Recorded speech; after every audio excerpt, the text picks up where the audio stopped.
We're using modern elements, but we are trying to design so that it does not overwhelm heritage. So when we had to get water or ventilation pipes into some areas, we had to go around the areas that we couldn't touch. So that meant we were not only designing furniture and, deciding on colors and textures, we were also drawing the geometry and the path of those wires and of those, pipes so that they do not ruin the design.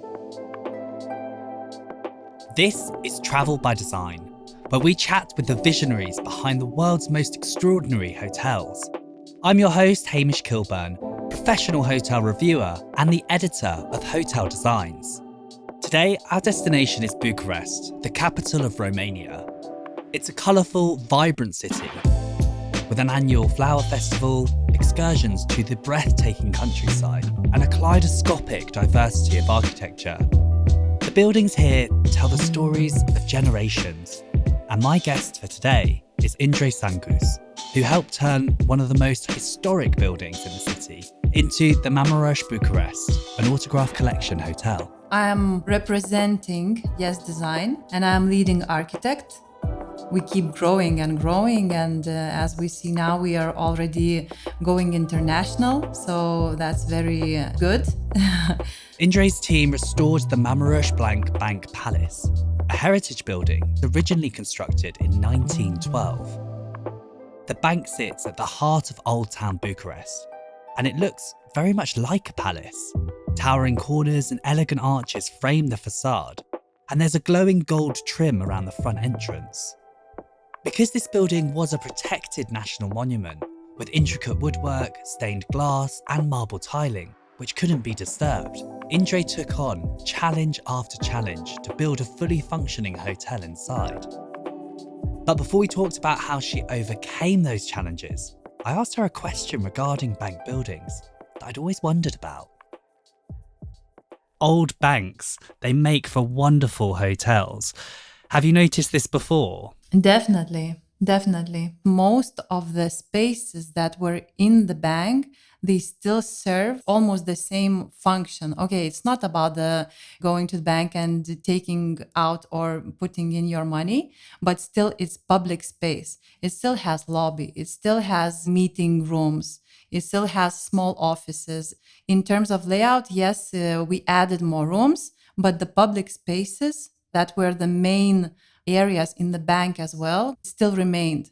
Indre, I'm really struck by how your process is about revitalising the historic Marmorosch Bank building itself. It's not replacing it. Mm-hmm. We're talking here about a building that played a vital role in modernising the Romanian economy, and it was constructed after the First World War. Mm-hmm. But I'd love to know, what was the building like when you first walked into it? So I can tell you even one step before. I remember very well when this future client called us and told about the site, that it's bank and is going to be transformed into hotel. It already sounded amazing. But when we went to the site, it was even more impressive because the building itself is very big and almost one of the most impressive buildings in Bucharest. You see this beautiful facade, which is covered in natural stone and lots of ornaments. At the same time, the stones of the facade is almost falling apart. Yeah, and it was not that abandoned, but for some of, I guess, a decade, it was just not functioning anymore. So it feels like only the ghosts lived there. We immediately understood that all this that we see now has to be brought to second life. And this we understood from the very first visit, because you can literally feel, smell, touch items that were built so long time ago, and it's still there. I think that makes the experience for each guest even more stronger. There's so many layers. There's Yes. so many original layers. I can just imagine, as a designer, it must have just been like every designer's dream to win a project like this that has so much texture. Yes, it's a dream, but it's also a big responsibility, because you have to know how not to ruin it and what to emphasize on, because there are so many important things. So this building is classified as a Class A historic monument by the Romanian government. So that basically means that it's a national treasure.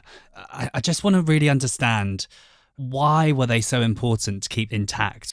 So when you go to these rooms, you immediately see the most preserved thing in almost all the building. It's wooden panels, which is very surprising that they are still there because, wood is quite sensitive. And imagine that all walls are covered in wooden panels, and it gives you immediately the sense of something royal and very grand. Imagine that each wooden panel is done, is handcrafted. Maybe it was started by one person and somebody else finished it because it takes so long to make it. So it's valuable feature to keep these elements and appreciate that somebody put so much work into that. Preserving craft, isn't it? Exactly. Now we're living in times when we are used to a very fast lifestyle, and we are not working so hard on features like that, like wooden panels or moldings, not because they are not nice or they are not attractive anymore. It's because it doesn't just fit our lifestyle anymore, because we want everything fast and right away. And these elements, they just take ages. The more you talk and the more I get understanding of this project, I just can't help thinking how much of a huge architectural challenge it was.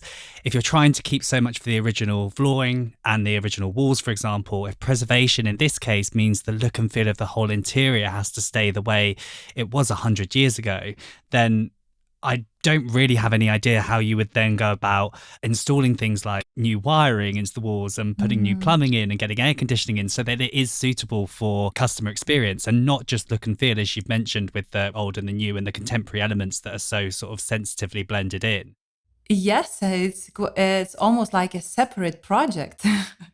It's separate project because I remember when we had to get, for example, water into certain areas or ventilation pipes into some areas, we had to go around the areas that we couldn't touch. So that meant we were not only designing the furniture and deciding on colors and textures, we were also drawing the geometry and the path of those wires and of those pipes.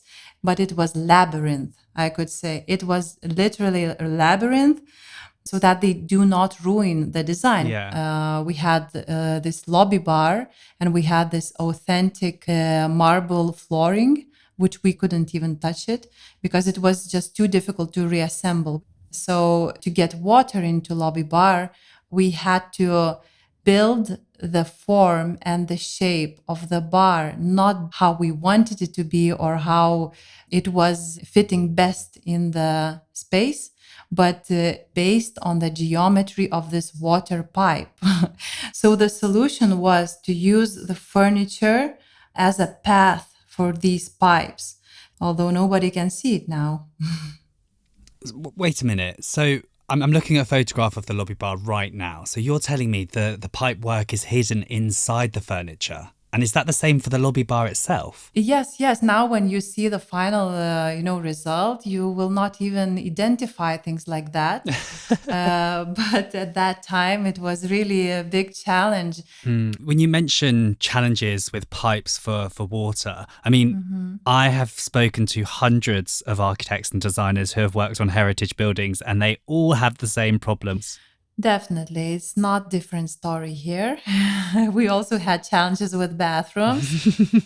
They were all covered in wood. And this means that we have to have, for example, new shower in our guest's bathroom, but we have wooden panels. So what should we do? So, for example, in one room, the wall is covered in glass and the wooden panel is behind with a light. It even looks better, but of course, it's protected from humidity, and you can freely have a shower and not damaging the wooden panel, but you can still feel the wood around you, and which is quite exclusive, I would say. Yeah. Yeah, and as the traveller, you'll really feel like you're part of a historic building, even in that moment of being in the bathroom and showering. Yes, and one of the bathroom, we just decided to replace the existing wooden panels into marble panels, but historical preservation asked us to keep the pattern of the previous wooden panels. In the marble? Yes. For example, the Whoa. panel was 1 meter width and 3 meters height. So we had to cut the stone into the same pieces and also add engraving, because these wooden panels, they had those moldings and engravements. Wow. And at the end of the day, you get a very interesting result. There's a problem and there's a solution, but it's got character, it's got style. That's kind of what it's feeding the traveler, I guess. But the process of this small thing was almost 2 months. We asked the heritage department if we're allowed. Then they give us response. Then we ask the engineers. Then they give us response. Then we build the new solutions. And it has to be a teamwork, I would say.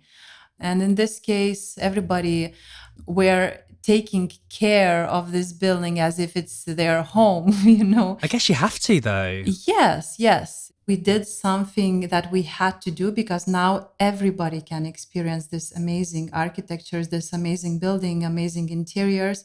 It's open for everybody. You just have to go and experience. So it's not for us, we did not do it for our portfolio or just because we like beautiful buildings. We wanted it really to be for public, and hotel gives this opportunity for everybody to experience it, because you just have to book a room and go. I've been saving this last space of the hotel for now because I think it really deserves its own moment. And that's the bank vault, the Speakeasy Bar. And obviously it's built into the original bank vault itself. Yeah, it's story behind. The vault is, of course, in the basement of the old building. And when you go there, you already feel like you're going to some secret place. You go downstairs. I love that. Yes, it's a little bit, intimate atmosphere, no windows. And then you just see that round vault door, super heavy, super thick.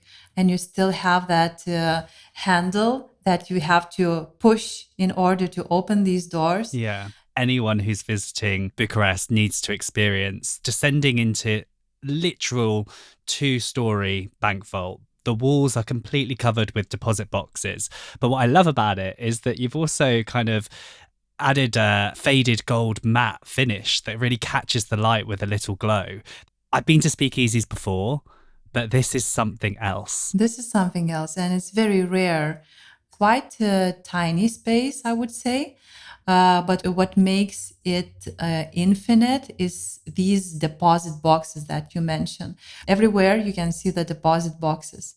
So it makes you feel a little bit, visually like lost. But, I think that there's something really poetic about this space, because it's a space that would be completely private and obviously hidden from view in its former life, and yet it's a destination bar in itself, isn't it? And those deposit boxes, I guess, make the guests kind of feel like they're it makes you feel exceptional, I would say.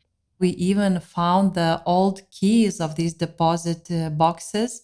So in some deposit boxes, we decided just to keep these keys so the guests can unlock the deposit box. Oh, wow. Yes, the same box functioned long time ago. And now you can open this box. You can leave even a note for your friend in this box, lock it, and take this key to the receptionist and tell that, please give this key to the room number.